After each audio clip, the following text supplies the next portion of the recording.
It is now 24 hours since Victoria Winters was abducted in the woods by the man named Adam. While Jeff Clark and the police continue the search for her, a confrontation took place in the old house on the Collins estate. A confrontation to determine whether Victoria Winters will live or die.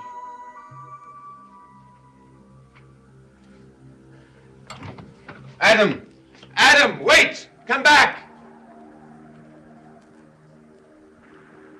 You say you are holding Vicky as hostage, but how do I know you're telling the truth? You know she is missing. Does that prove that you know where she is? You recognized her ring. Isn't that enough for you? Yes, it's enough. Then what is your answer? Your answer is yes. I can't give you an answer now. You love Vicky, don't you? You know I do. That's why you took her. But don't you understand what you're doing is monstrous? What I am doing is fair. You love. You can be loved. I want no more than that for myself. Just think of what your life would be like without love. Think of being alone and lonely and not wanted by anyone. Then think of Vicky, Barnabas. And you will give me what I want, or you will never see her alive again.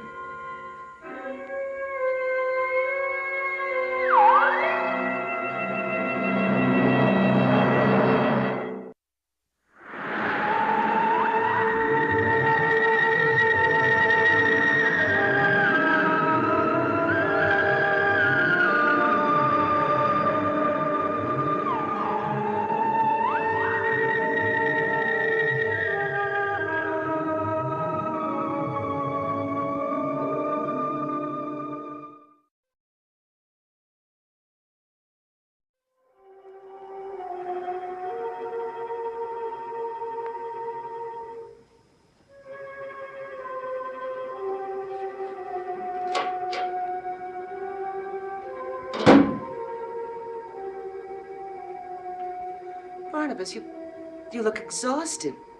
I've been up all night. Were you out with the search party? No. You've been sitting here all night? Julia, I thought that when we were rid of Cassandra, our troubles were over, but apparently they were just beginning. Barnabas, tell me what's happened. Adam was here again last night. Why? Why do you think? He was here to confirm our worst fears. He said... He knows where Vicky is. Knows where she is and is prepared to kill her if we don't give him what he wants. Oh, we have no choice, Julia. We must give in to him. No, we cannot do that. We can't let Vicky die either. Barnabas, I know how you feel, but it isn't a matter of simply giving in to him. Another experiment is out of the question. But is it? You were able to do it before. No, Barnabas, I completed an experiment that was already started.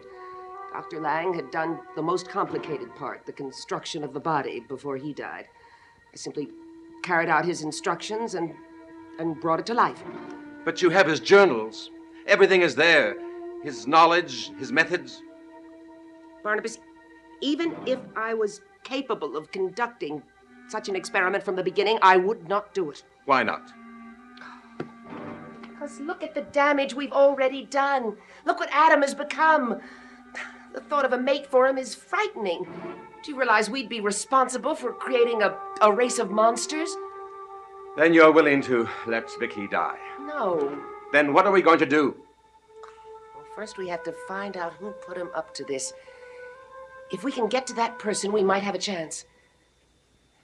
But who is that person? Well, there are two strong possibilities. There's Stokes and Nicholas Blair.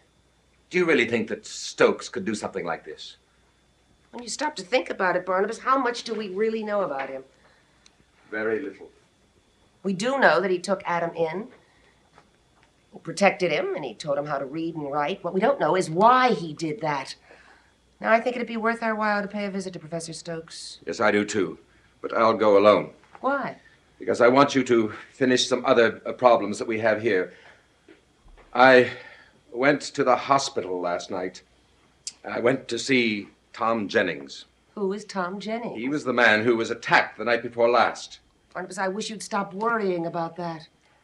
Julia, I won't be satisfied until I see the man and have looked at the wound on his neck. I thought you said that you saw him last night. I said I went to the hospital. Apparently, he wasn't allowed to see visitors. That can only mean one thing. It can mean a great many things, depending on who the attending physician is. Julia, I know what that man is suffering from, and so do you. We both heard the howling of the dogs the other night. Don't see how it's possible. The thought of a vampire is too frightening to contemplate. And that man, when he dies, he will be a vampire, and that will be two of them. And then no one living in this town will be safe. Barnabas, I can't accomplish any more at the hospital than you can. You're a doctor. Surely they'll let you see the man. When you see his neck, Julia, you'll know at once whether or not I am right. Now, I want you to go and be back before I get back from Stokes.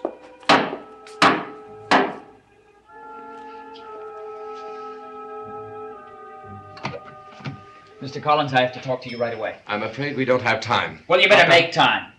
Because what I have to talk to you about is Adam.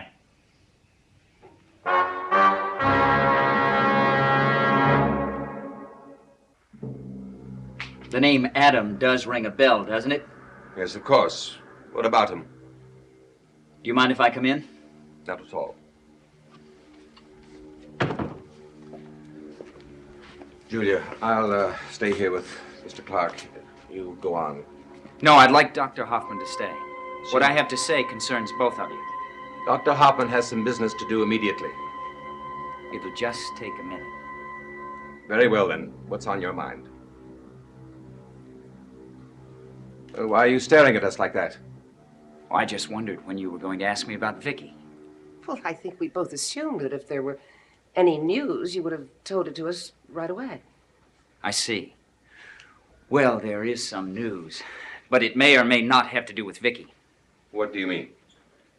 Well, early this morning, actually before dawn, one of the sheriff's men saw someone running through the woods near here.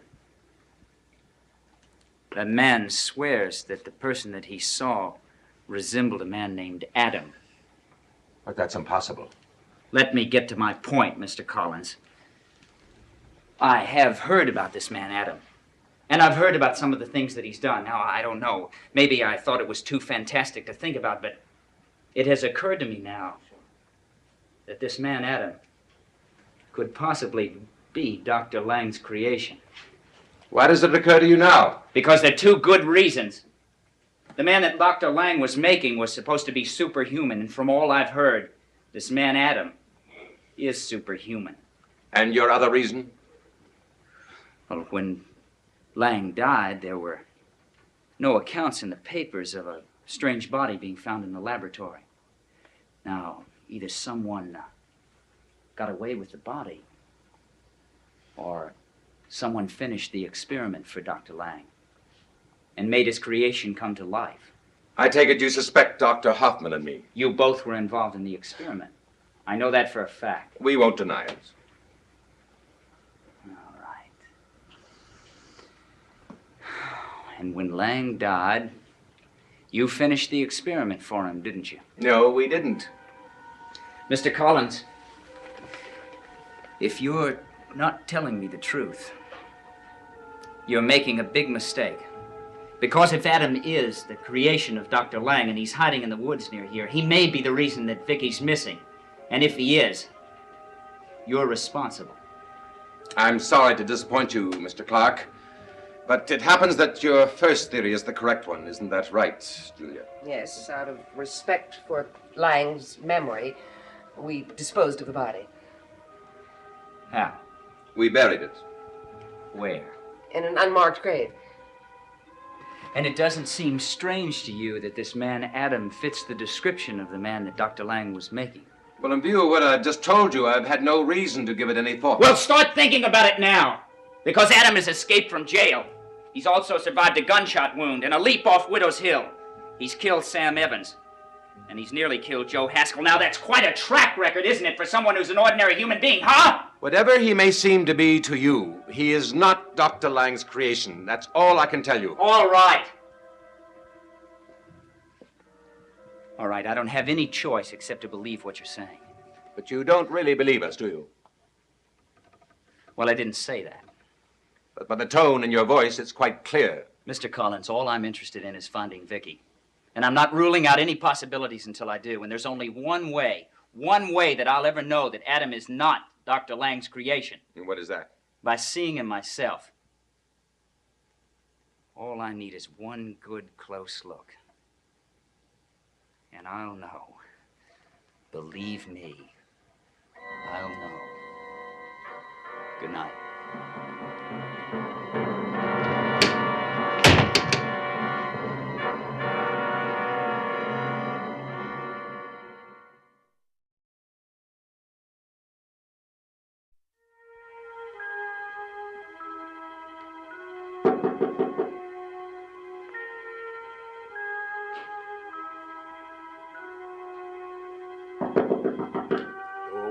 Go away, there is no one at home.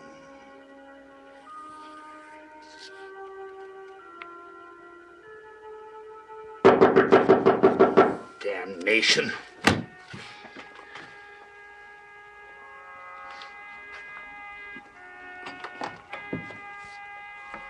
Good day, Professor Stokes. Mr. Collins, May I come in? I expect you will, even if I say no. Hereafter, Mr. Collins, I suggest you avail yourself of the nearest telephone. I detest unannounced visitors. I'm sorry, Professor, but we need your help. How unpleasantly familiar that phrase has become. Well, what is it now? Vicky Winters is missing. Missing? Yes. You seem genuinely surprised. Did you expect me to give 3 rousing cheers? It's just possible that you know what's happened to her. It's also possible that you've taken leave of your senses. Come now, Professor. Isn't it about time that we brought everything out into the open? What are you talking about? Vicky has been abducted and is being held a prisoner by Adam. I can't believe you're serious. I have never been more serious. Why in heaven's name would Adam do a thing like that? I was hoping that you would tell me. And I'm not a clairvoyant, Mr. Collins. How could I possibly answer a question like that? Very easily. You could be behind all this. You could be the one person who's been poisoning Adam's mind. Poisoning his mind? Well, you can't deny that you've been hiding him and protecting him from the police, and you began teaching him things. No, I won't deny that.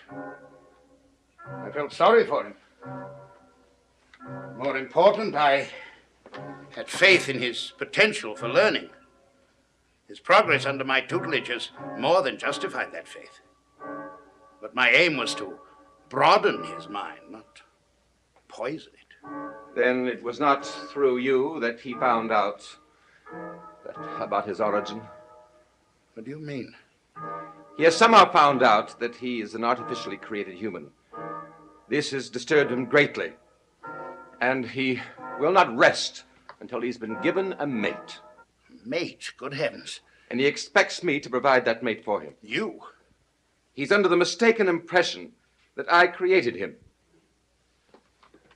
You call it a mistaken impression, but there must be some logical basis for it. There is, but it is far too long and complicated to explain now. I found that usually true in matters concerning you. You're very miserly with your information, Mr. Collins. The point is, Professor, that he has abducted Vicky and has threatened to kill her if I don't meet his demand. I see. I never anticipated anything like this. What do you mean? I'm afraid I am partly responsible for all this. Just partly? Mr. Collins, I did not set out to mastermind some kind of evil plot, as you seem to think. But I am the person who told Adam the truth about his origin. I told him because I thought he had to know. But why? I'm afraid I can't tell you this. I think you'd better tell me. Considering the cooperation I've received from you and Dr. Hoffman in the past, it seems rather ungracious for you to demand answers from me now. Professor, do I have to keep reminding you that Vicky's life is in danger? You do not. I will do everything possible to see that the girl is not harmed. How? Do you know where Adam is? Yes. Where? I won't tell you that. But I must see him. No, Mr. Collins. I must see him. I have a far better chance of getting through to him than you do. How soon can you do it? As soon as you leave here. All right, then I'll go back to the old house and I'll wait for you there. Mr. Collins, bear in mind that if you and Dr. Hoffman were the only ones involved in this, my inclination would be to let you stew in your own juice. I've agreed to help only because Miss Winters is in danger. For her sake, I'll do the very best I can. But let me warn you, if the situation has gotten too far out of hand, my best may not be good enough.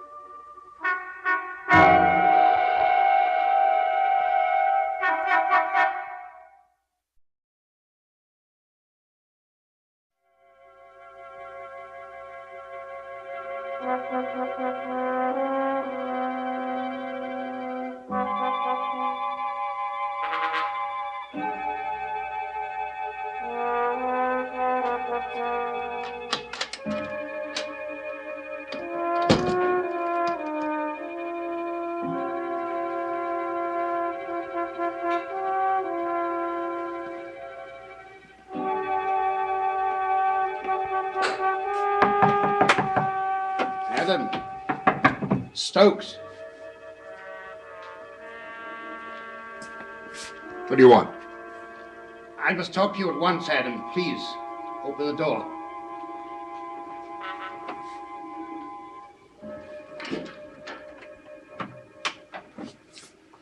What is it, Professor? I want you to tell me where she is. Who? The young woman, Victoria Winters. I don't know anyone by that name. Adam, it's useless to waste time. I know about everything that's happened. I know what you want. I know what you've done to try and get it. Now, please, tell me where she is. I don't know. I taught you that it was wrong to lie, Adam. Why are you lying to me now? I am not lying to you. You don't believe me? What I don't believe is that Barnabas Collins would fabricate such an incredible story. You spoke to Barnabas? Yes. And he told me everything. And Barnabas will be sorry. Adam, hurting innocent people is not the way to get what you want. It's all wrong. How I get what I want is not important. The end justifies the means. I never taught you anything like that. Professor, there are many things you didn't teach me and many things you did not tell me. Adam, you must tell me where Miss Winters is. No. At least tell me if she is safe. She is safe. Adam, listen to me. You can't get away with this. Sooner or later, the police will find her. Professor, are you going to go to the police? Use your head, Adam. Professor, I don't want to hurt you. But if you go to the police, I will said use your head, Adam. Try to remember some of the things I've taught you. You'll know I can't possibly go to the police. I'd only be placing the girl's life in more danger than it is now. Yes, that is true. Now leave, Professor. There's nothing more to say. Yes, there is. Adam, you've undergone a most remarkable change since I saw you last. I want to know what caused it. You caused it by what you told me. No.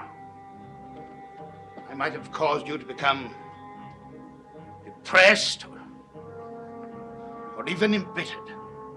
But I know you well, and I don't believe that what I told you by itself was enough to turn you into a cynical, scheming person.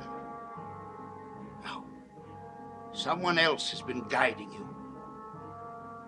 Telling you things that will only harm you in the end. Who is it? I have talked to no one but Carolyn. You're lying again.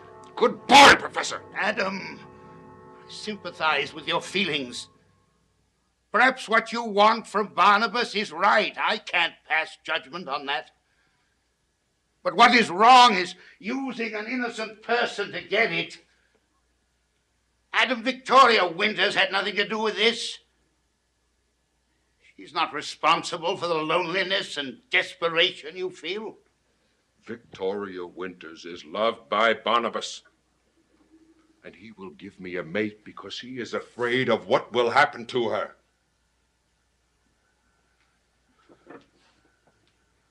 Yes. If it is wrong to hurt innocent people, then why did Barnabas hurt me?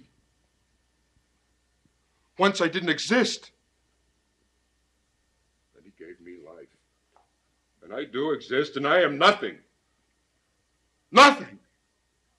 And I want to be something. I want to be loved. And I will have a mate, and she will love me, or Barnabas will be punished by seeing Vicky die.